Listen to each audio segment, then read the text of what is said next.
Welcome back to Neon Galactic, a podcast produced by PBS affiliate Keat TV in Northern California. I'm your host, James Falk. Thanks for joining us. The long and storied history of magic through the ages is one littered with enigmatic and fascinating characters who have straddled the borders of social norms and expectations. These brilliant minds were often chafed by the bonds of polite civil society and demonstrated a deeply creative and acutely disruptive turn of mind. Such was a requirement of the work. Dealing with magic and the occult meant dealing with what many considered to be dark forces and principalities, and at the very least meant engaging with a brand of intellectual pursuit that was, according to ecclesiastical authorities, damned by God. Never mind that the Catholic Church has for millennia deployed its own charms and spells, such as transubstantiation during every Mass. Do as I say, not as I do. The story now, of course, has changed. The pursuit of magic remains for many a damned and dark art, but one that for secularists smacks more of woo and credulity than satanic blasphemy. But given the work of today's guest and others of like mind, though perhaps different approach, might that long-running intellectual exile be coming to an end?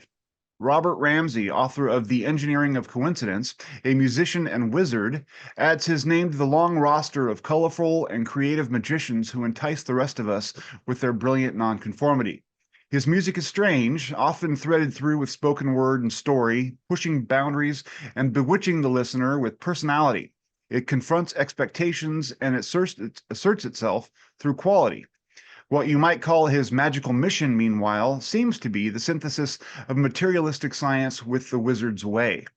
The two, he argues, are not mutually exclusive, and he's proposed a model, the timeless multiverse, to explain why physics and magic are both the natural result of how the universe works. Let's hear it from him. Welcome to the show, Robert. Well, welcome. Thank you very much. And I'm very impressed that you've actually listened to my album. I loved it, actually. Oh, thank you. I'm a musician myself, and I've been known to do some spoken word. You're much better at it than I am, but I appreciated Well, the thank you. aesthetic. And like I said, I think it asserts itself through quality. It's very well done and takes the listener to places you don't typically go. And Now I that I would definitely definitely agree with. and I definitely appreciate that. So I read your book or most of it, about three-quarters of the way through, and I loved it. It's interesting because I've been having a lot of conversations about magic and mysticism and all those sorts of things, and your approach is a little bit different in that it's not asking or demanding that we do away with materialism. It's actually saying that science has the theories in place to explain magic, if I'm not misquoting you. So Yeah, that's right. let's start with sort of backing up a little bit and talk about how you discovered magic and how you got into it, and we'll go from there. Oh, okay. Well, when I was like 23, I'd just been made redundant from my job, and I was kind of like, you know, how you go through those periods in life where you're going, what am I doing with myself? What's going on? And I realized I was never going to be like the next Hemingway or the next Picasso or the next anything like that. So I thought what I've got to do is I've got to do something that no one's ever done before. And I was interested in parapsychology, telepathy and stuff, and it was quite clear after about 10 minutes of reading that nobody had any idea how any of that worked. So I thought, well, I'll do that. If there's an actual explanation, then it has to be compatible with science, because if you just assign things to the supernatural, then really all you're doing is giving yourself two things to explain instead of one. Yeah, And absolutely. yeah, as I say, and as a result, you don't really end up with any explanation at all. So yeah, that's how I got into it. I started off with parapsychology, and then as I got deeper into it, I discovered that what I was really doing was researching magic, because magic is making things happen. The engineering of coincidence, or as I put it, because just recently I did a talk on the book at Worldcon 2024 in Glasgow, the big science fiction convention. Yeah. And the way I put it there is that magic is being lucky on purpose.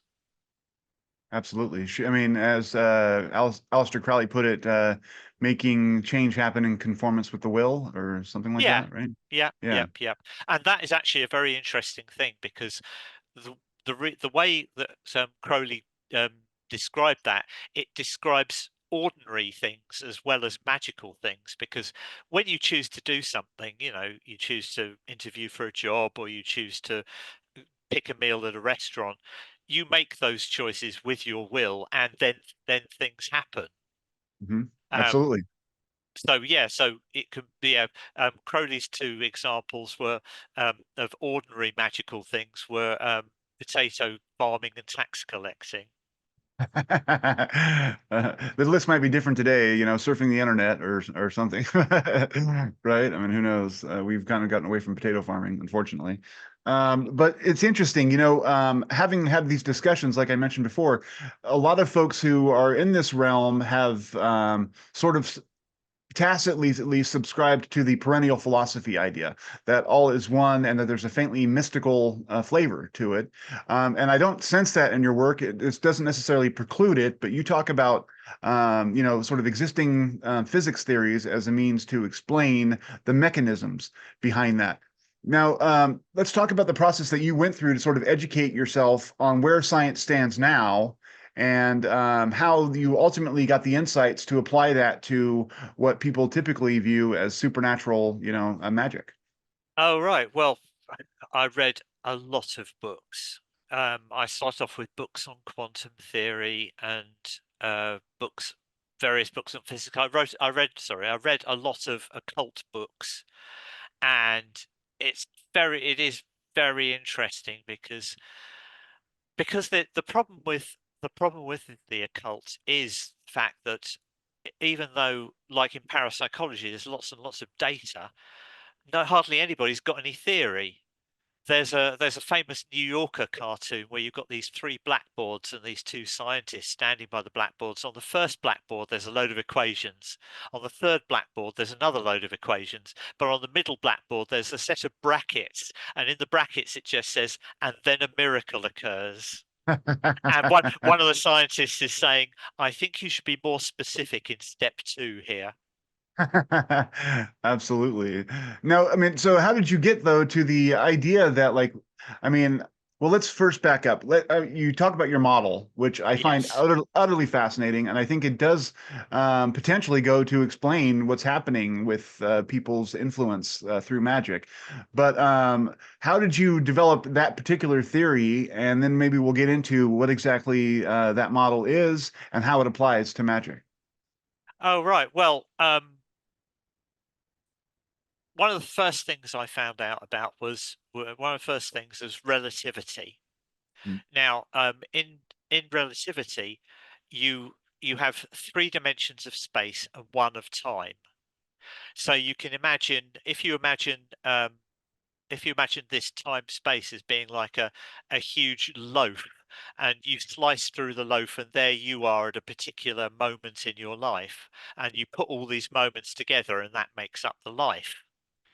Now, the only thing about that is that there's no chance of free will. You know, you've got the start and you've got the end, and you proceed from the start to the end. And obviously, that's very worrying. But luckily, um, relativity is a classical theory. They haven't actually Einstein never actually managed to combine relativity with quantum physics, and so um, with quantum physics, you have one of the best explanations is the multiple worlds theory. So from everything that happens, you have branches, and in each branch there will be a version of you that does a different thing. I say this is, and I thought, well, the easiest way of combining these two together is just to combine them together. So instead of having one of these four-dimensional timelines, you have loads of them, all branching and all existing already. The metaphor I use for this is the Choose Your Own Adventure book. Yeah, I love You know, that. you remember those, yeah. Um, the whole book already exists, but your path, so it's already, or the whole book with every possibility that could exist is predetermined, but the path that you take through it is not determined. Yeah. You make your choices.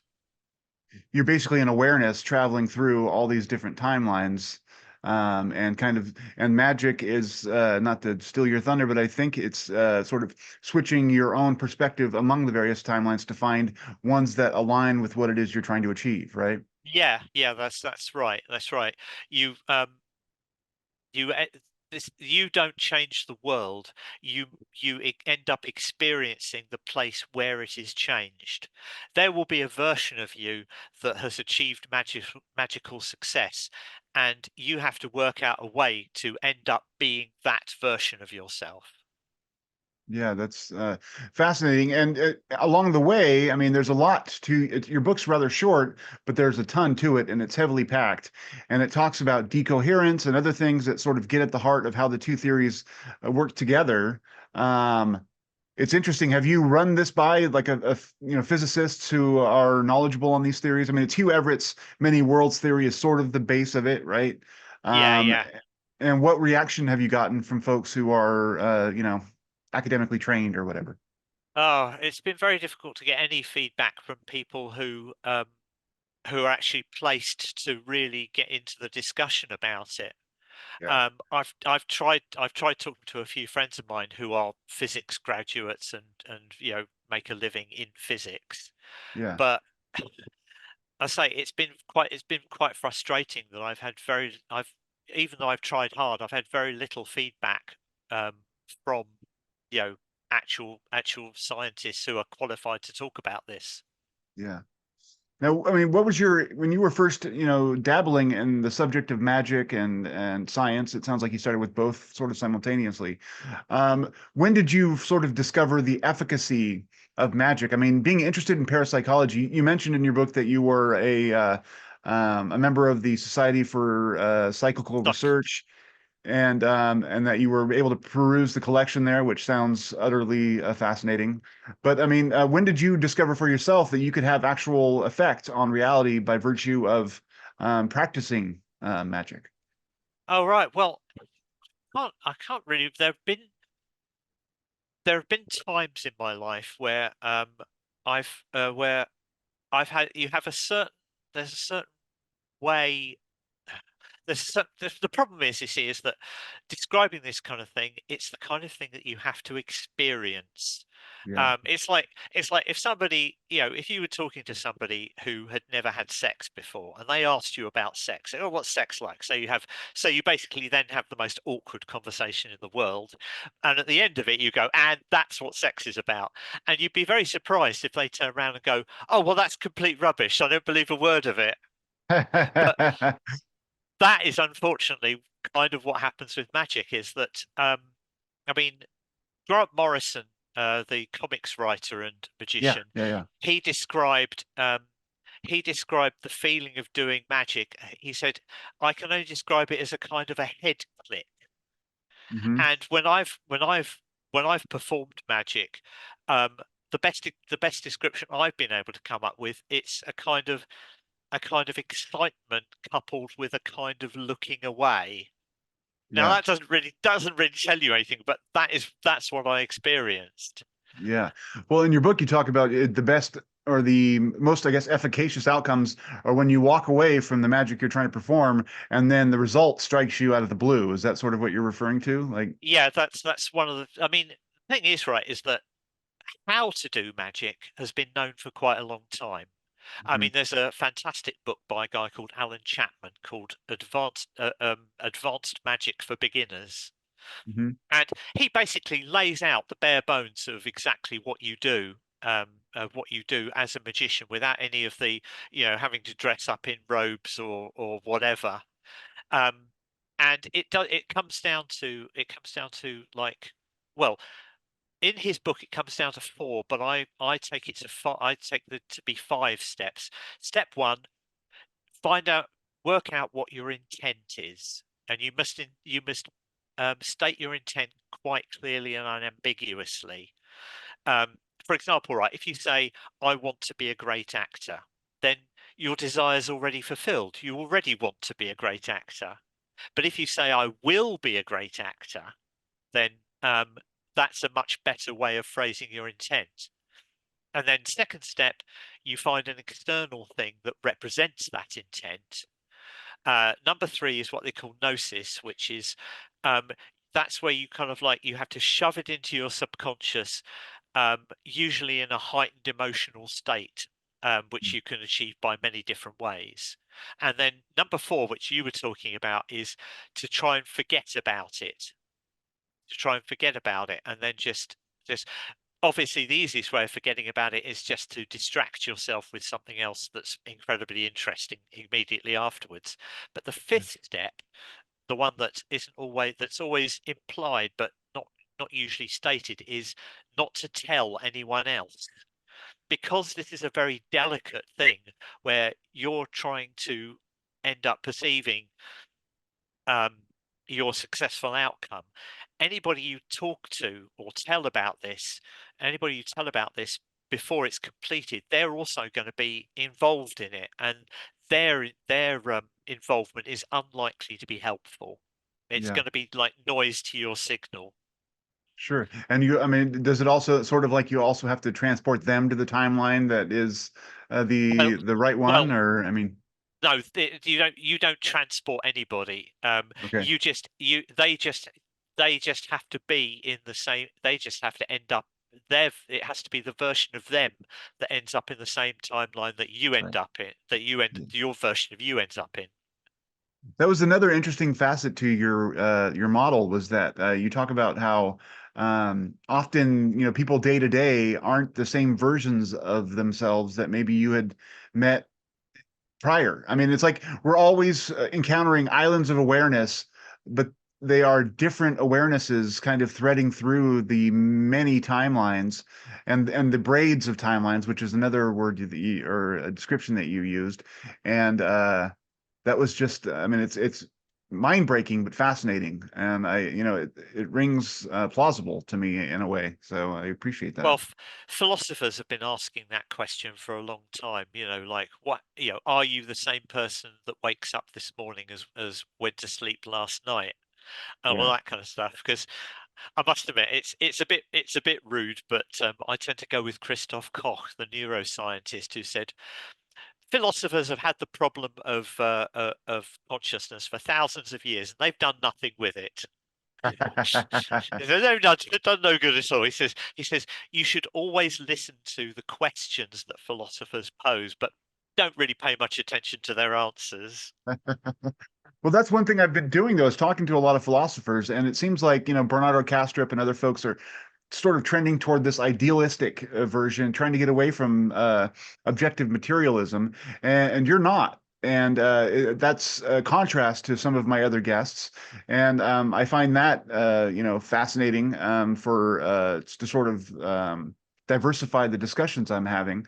But I mean, do you think consciousness is seated in the brain? I mean, they talk about the hard problem of consciousness, David Chalmers, and whether or not you Yeah. can combine material elements to ultimately generate, qualia, the experience of experiencing. Do you have any thoughts? I mean, I know Oh you're not a yeah. philosopher, but what do you think? How does consciousness play into this? And is it in any way, transcendent? Right. Well, I believe that consciousness is a kind of software that runs on a kind of hardware. It's Mhm. nothing like our normal computers, but the idea that software is an emergent property of the structure of our brains. There was a very important paper which somebody wrote. What they did was they took an old style microprocessor, and they did a complete software simulation of it, complete down to every wire, every transistor, and then they got a video game running on this simulation of a CPU, and then they went about investigating it in the way that neuroscientists investigate the brain, which is like poking about a bit and measuring it. And the conclusion they found was that you can tell nothing about the software by playing with the hardware, Yeah. even though Interesting. the software absolutely runs on the hardware and is not a transcendental thing. Mm. But they because the software is an emergent property, you can't. It's because I'm what Sean Carroll calls physicalist, which is kind of like materialism, but I'm not Yeah. reductionist. Okay. You can't reduce the mind to the brain, but the mind runs on the brain. Yeah. So they're forever in tandem. That makes me wonder if do you believe in any kind of spiritual reality in terms of life after death or anything like that? I mean, what do you, according to your ontology, what do you think happens when someone dies? They stop working. Yep. They End of stop story. working. I in the later part of the book, I did do some investigations into near-death experiences, and that's absolutely fascinating because one of the things that you were talking about, people talking about idealism, because Mm, there's two things to that. Number one is that some of that comes from quantum physics, because mm, if you if you assume that there is a single universe, then you have to go with a form of idealism. Carlo Rovelli's probably the best proponent of this, where he says that basically if you have a single universe, then things only exist in relation to each other. A thing on its own does not exist in that scenario.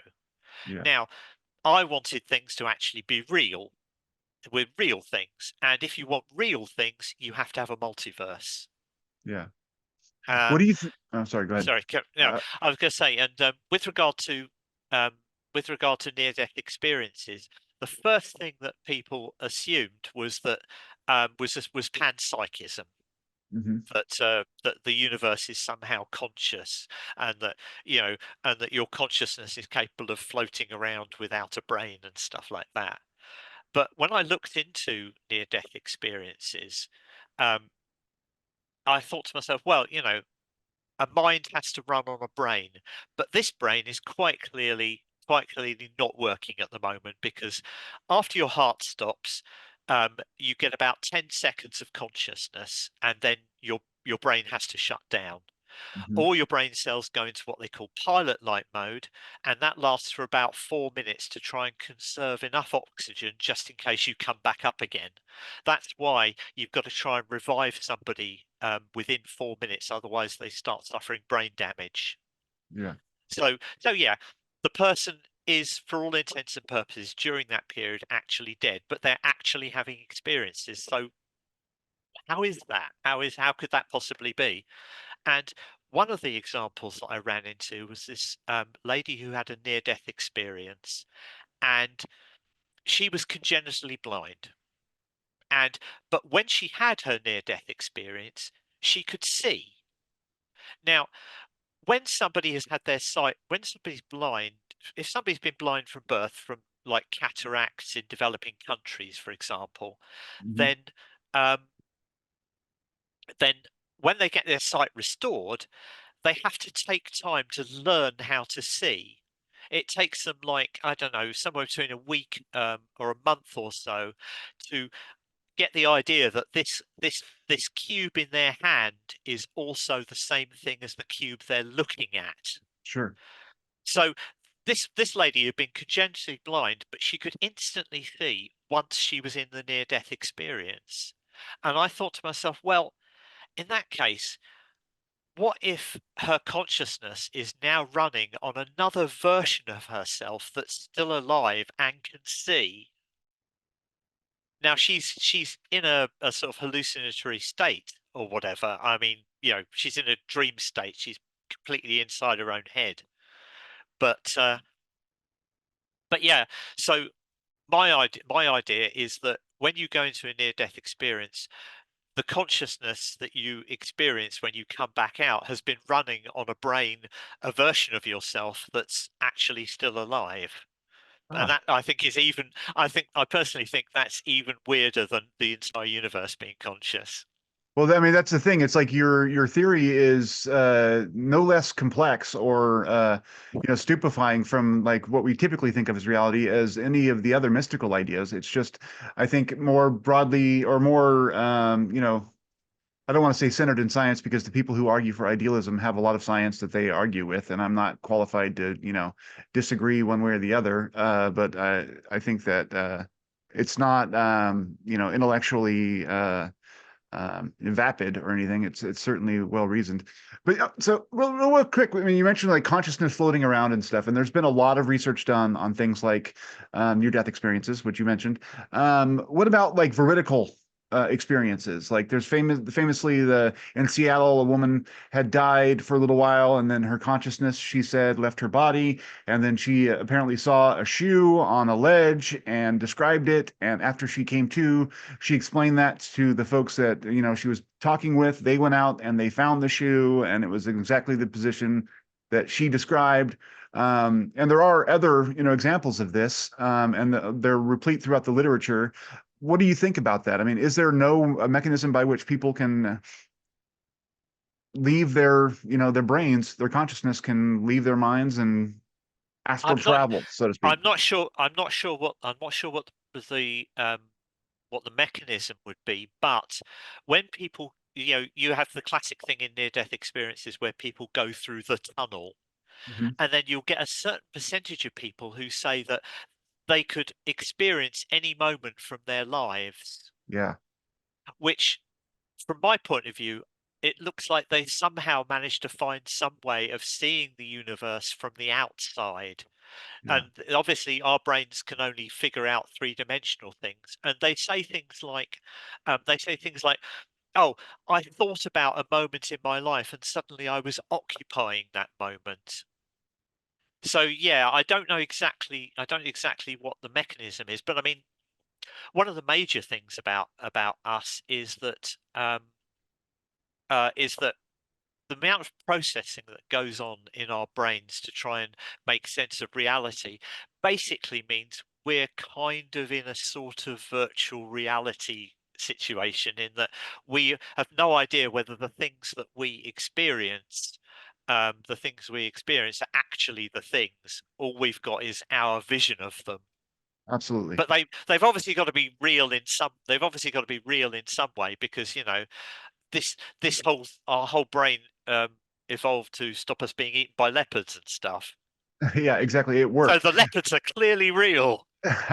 Well, like Donald Hoffman, have you read his work at all? He talks about the idea that we're basically in a virtual kind of reality, and that we have all generated our own operating systems or video game interface that is what we our perceptions generate for us, and it's adapted for survivability, but not necessarily to encounter all of the depth and breadth of reality. So what we're seeing allows us to successfully survive, but isn't necessarily representative of the entire Yeah, population or I did actually. Yeah, now you remind me, I did actually read this. But the thing is, he also goes on. He also kind of goes on uh to to say that this means he doesn't think things are really real.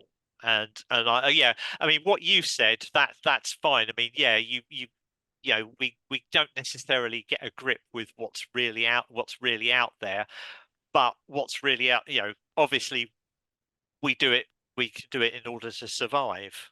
yeah. What's interesting too about like magic a lot of the time is that people, at least maybe more often in the past, but in some sense now I'm sure would call upon spiritual entities or whatever. They would invoke or evoke, entities in order to actualize whatever their intention is. Yeah. And part of what I've been covering a lot of is the question of NHI, non-human intelligence, and whether or not Oh, right. that exists and how that manifests, and whether UFOs and UAPs may potentially be a representation of that.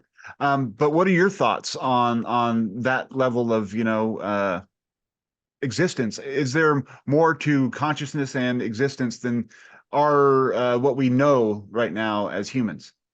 Well, two things here. Number one, if we're talking about magicians contacting spirits and stuff, then it does well to remember that in chaos magic, they have an idea called a servitor, or there's a much more widespread called an egregore, where Mhm. basically it's like a spirit, only you make it up yourself. You Okay. name it and you decide what its job is, and you send it out into the world to do stuff. Kind of like a And tulpa or a thought form, right? I mean, is that yes, yes, similar? that's exactly right. Yes, Yeah. yes, that's right. Yeah.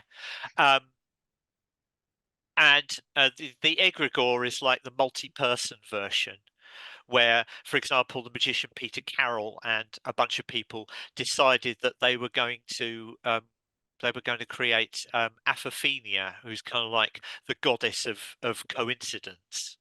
Okay.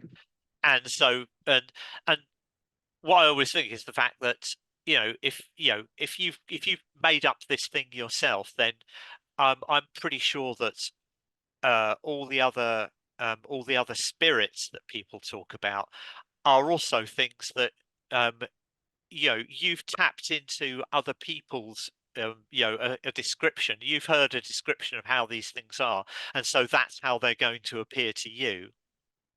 I mean, like I would say, um, well, magic demands a belief system to be able to implement it, but it doesn't matter what that belief system is. The simplest belief system is just to believe in yourself as a magician. When belief is absolutely necessary for the efficacious execution of magic, I believe, right? And that's I mean, but is it true belief or is it a matter sort of like you mentioned in your book, hacking the mind? I mean, is Yeah. there a way to kind of like achieve a sort of belief without actually ontologically accepting the reality of certain things or Well, you know? you have to believe it for the duration of the magical act. This is one of the reasons Okay. why when people say to me, "What books do you recommend?" I say, "Well, apart from my own, of course." Um, Hmm. uh, I say Advanced Magic for Beginners by Alan Chapman, and the other book is by the guy who invented method acting, Stanislavski.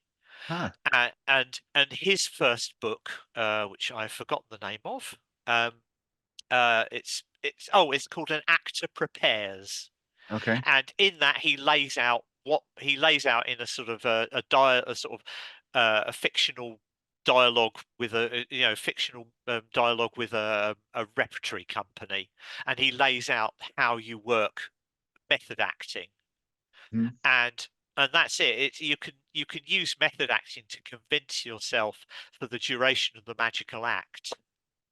Um, about a particular thing. I mean, obviously, the more you're likely to believe it anyway, the easier it is. Sure, absolutely. So yeah, Yep. that's that.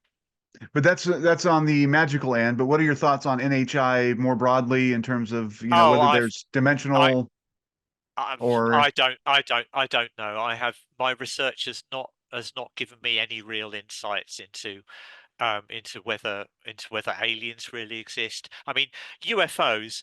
It's there are two things which are fairly obvious. Number one is that there are a great number of people who have been fooled by ordinary things, but at the same time, the second thing is there's also a lot of people who had experiences which really aren't very easily explicable. But absolutely. I'm afraid I at the moment as I say, my theory does not yet enable me to throw any light on the existence of aliens, the nature of UFOs, or anything like that. I'm afraid. Sorry. No, it's fascinating. One thing that I appreciate about your work and that your thinking is that you don't discount other people's experiences. No, Like, I that's right. mean, Well, that's the important thing is the fact that, like I said before, magic is an experience, and it's difficult to describe experiences. mhm, Or rather, you can describe them, but that's no substitute for actually experiencing things. And yeah, yeah, people may experience things for different reasons, obviously, but um, yeah, exactly. I mean, if someone has had a weird experience, then you can look into that weird experience, but that doesn't mean they didn't have it. yeah, absolutely.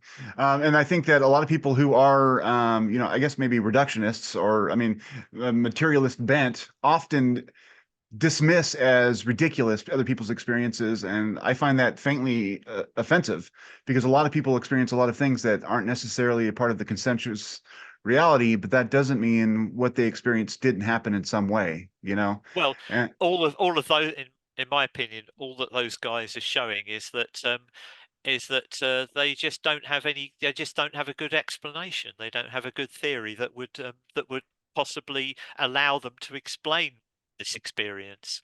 I mean, you talked about Grant Morrison, who I love. I mean, in fact, one of his talks that he gave a long time ago, you've probably seen it, or a lot of people have. He was wearing this dark leather jacket, and he just gives this like discussion about magic and how he came to it, and it's inspiring, slightly unsettling, and just really damn cool.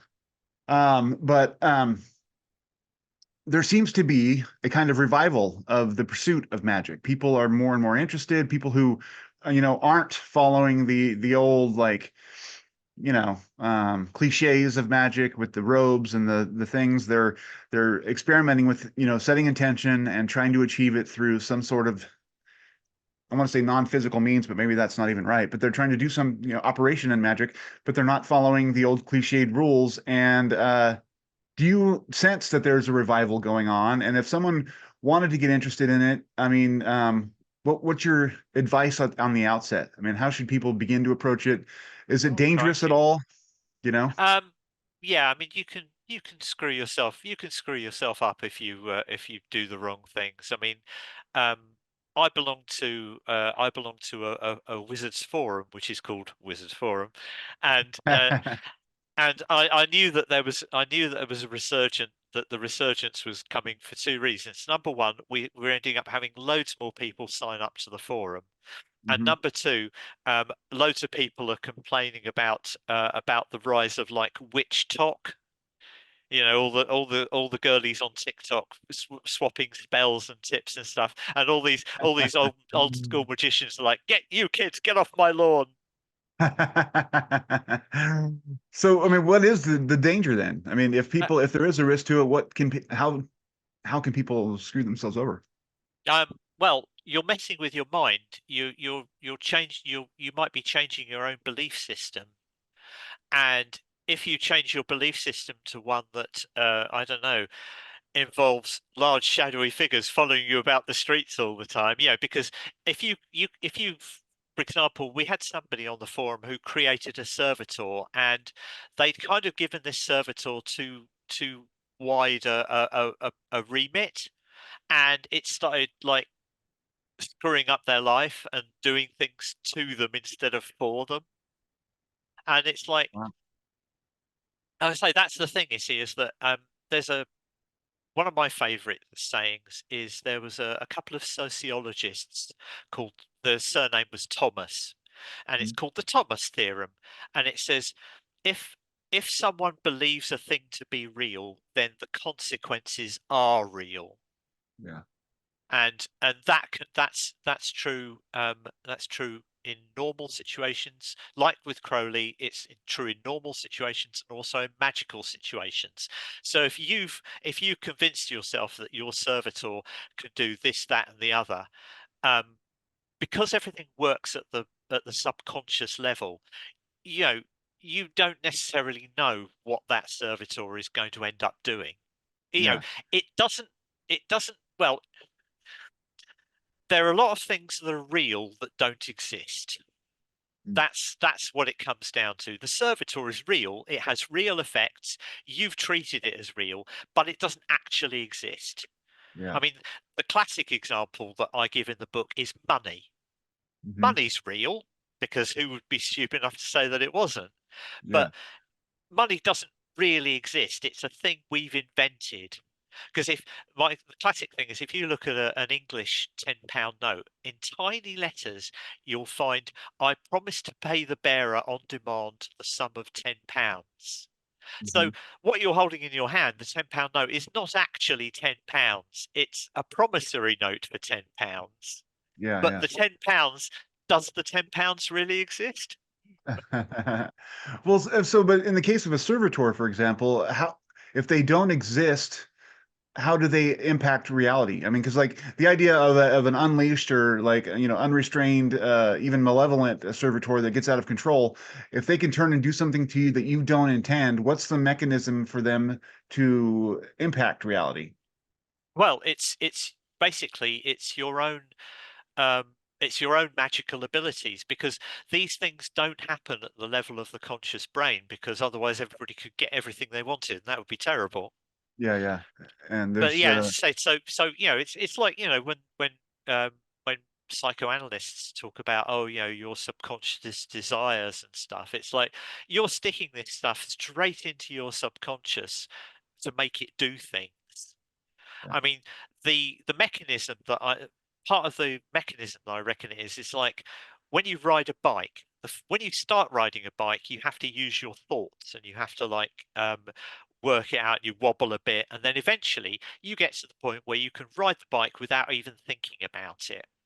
yeah, And that's exactly what happens with magic. You program it in to the point where it does its business without you having to think about it. yeah. Your book is called The Engineering of Coincidence. Can you talk a little bit about how coincidence plays into this, or what you mean by coincidence, and how that is the same thing in some ways as magic? Oh, right. Well, it's making things happen. It's like when, or like I said, being lucky on purpose. Because, when people talk about luck, it's always implied that it's accidental. Oh, oh God, he was lucky, stuff like that. But Yeah, the idea is that um, you have when you achieve your intent, it has to still follow the laws of physics. You can't like conjure up a fireball and throw it at someone or something like that. It has to be achieved through things that could actually happen. yeah, And even Crowley says, um, magic is about manipulating things within the scope of things that they can achieve, yeah, i.e., obeying the laws of physics. yeah. So Interesting. yeah. Now you're a creative guy. I mean, you're a musician, and we were talking again about Grant Morrison. He's an artist.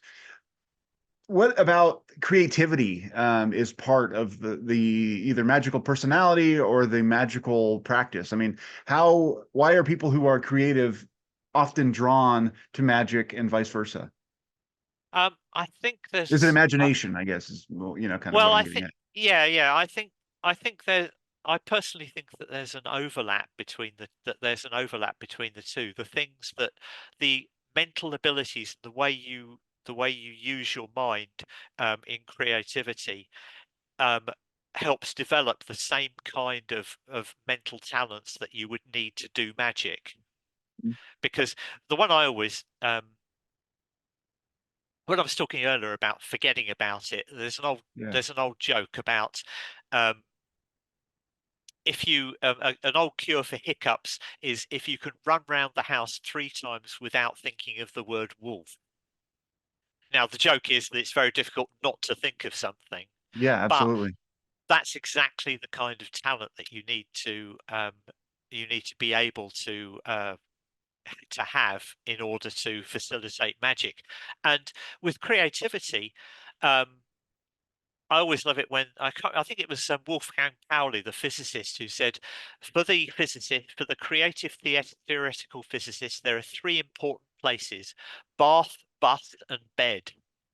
And he was saying that while you're off doing something else, then it gives your subconscious a chance to come up with the answers to the problems that because creativity is really you've programmed you've programmed something a task into your brain. It's like, well, what's the structure of benzene?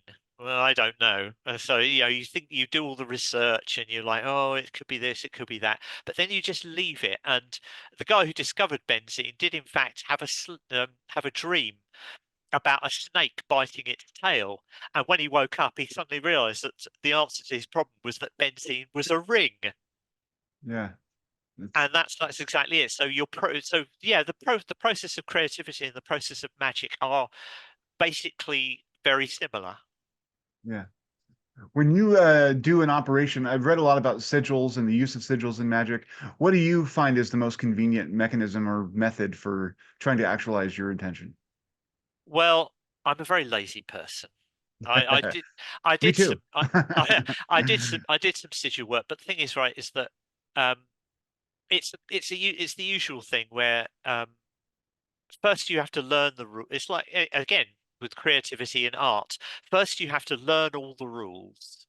Mm. And it's only when you've learned all the rules that you can feel confident about starting to break them. And so as a result now, I mean, one of my most interesting operations was done in a car without any physical props whatsoever. And in fact, nobody else who was in that car with me knew that I had even performed the magic. Yeah. But Can you just I say, describe? Yeah, go ahead. Sorry. yeah, I was gonna say, when you start off, you should really follow a system of some sort, because to give yourself that structure. And then, as I say, once you figure out more or less what it feels like in your head to do magic, then it might give you more confidence to play around with that structure, and uh, perhaps dispense with parts of it. There's a famous papyrus called the Greco-Roman papyrus, which was basically a whole bunch of magical things all collected in one pile. But one of the things it says in there is that inferior magic requires tools, superior magic requires only words. Yeah. Interesting. One of the things that I've read recently, like you know Gary Lackman at all? Um, Uh, no, I he don't was know. well, he's the bass player for Blondie, but he's also Oh, sort of wait, yes, sorry, yes, I did see that you'd interviewed him about his strange experiences. yeah, and he's has written a lot of books on sort of the history of the occult and thinkers along those lines. And he talks a little bit about how magic is operative in our social lives and in the broader political sphere, and that things that we see that are often sort of unaccountable to what we would normally think of as how reality should unfold. It may well be the operation of some sort of magical operations that we're not privy to. Or I mean, he mentions things like how Trump came to power or other things. There's like ways that different groups may be actualizing magic without even being aware necessarily that they're doing so. Do you see magic unfolding in ways that people are unaware of broadly, but that are absolutely having a concrete effect on the way we live our lives? Oh, absolutely. One of the other descriptions that I have of magic is that magic is an edge condition of normal human consciousness. Okay. I mean, do you know what an edge condition is? Vaguely, but maybe you could explain it. Okay, well, an edge condition is in programming when you take your application that you're testing and you give it really wild data to see what it does, and this is what I say. This is what magic is for human consciousness. You're using human consciousness in a way that it can do, but we didn't know that it was supposed to work like that. Yeah. So people are maybe enacting magic all the time. They just don't realize that what they're doing is a magical operation, right? Oh yeah, well, I always say that synchronicity, what normally people have with synchronicity, is just randomized magic. Yeah. It's pops up because we all know about synchronicity. Wow, that seems you'll have an experience you're like, wow, that's incredibly impossible. That couldn't have happened. But it's usually something to do with the fact that the taxi cab number matches the last four digits of your phone number or something like that. And it's like, what use Yeah. is that? I Yeah. mean, Yeah. I was in the canteen at work a few years ago, and I was talking to a friend of mine, and we were talking about this guy. And then there was a table across from us who weren't paying any attention to us, and then it suddenly turned out that they were also talking about this guy. Hmm. And then so we were talking, and then suddenly that guy walks in. And Yeah. so that's slightly that's a little bit. And I just turned around to my friend and said, now just imagine you could use that power for something useful. Exactly right. I've had a weird experience that I'll share when I interviewed a gentleman who had written a book about owls and sort of their relationship to the NHI discussion and sort of mystical literature and all that. That very day, I went for a walk in the forest by my house, and I've walked there every day for 4 years almost.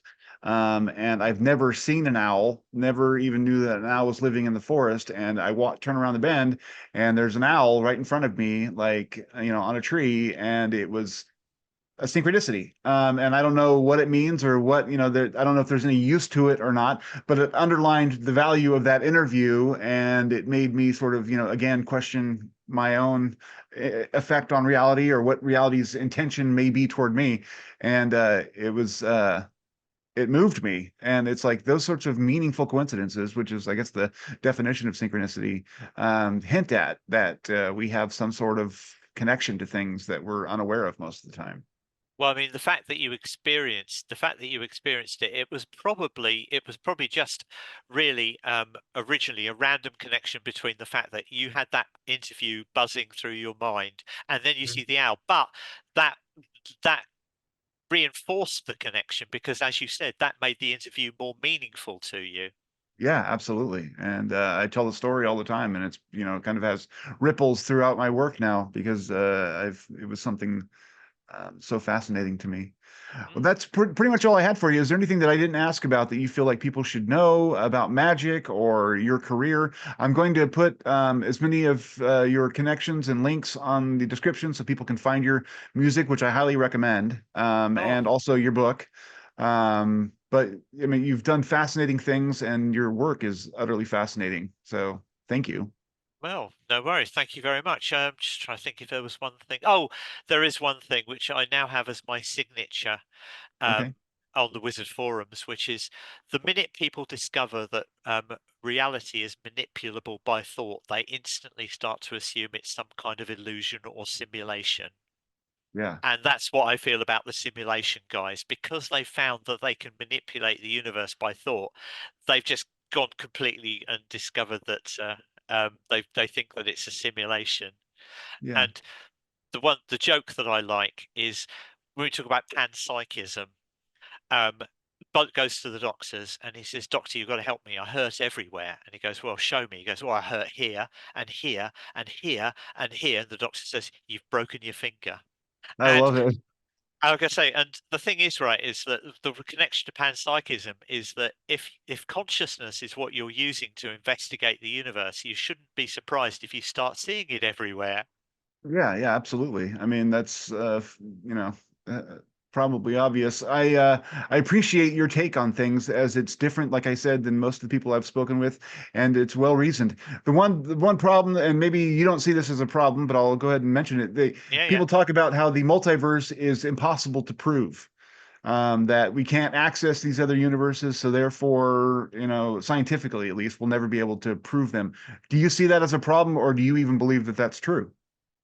Well, as I say, there's lots of there's well, for a start, parapsychology, they've got over 100 years of data that Hmm. show this effect. And if I've come up with something that explains that effect, then you could consider that data to be evidence for the existence of the multiverse. Yeah, supportive at least, and that's Yeah, yeah, along the way. exactly. Yeah, And there's a lot of things. There's a lot of things. I mean, um, you know that the success rate of psychology papers is is approximately the same as the success rate of parapsychology papers for repeatability. There's a yeah, whole bunch of really well-regarded psychology papers that haven't actually been replicated. yeah, exactly. Yeah, the replication crisis in psychology is totally like become a firestorm. Yeah. And and the truth is about parapsychology. Like I recently had Dean Radin on my show. Oh yes, yes. And we talked about some of that. And I mean, the rigor that they bring to their experimentation is second to none. I mean, they invented double-blind studies because they wanted to prove that the effect that they were demonstrating was absolutely real. The problem is that people who are in science are so against the nature that would allow that kind of thing that they just don't see it. They refuse to believe it. And that kind of prejudice is anti-science.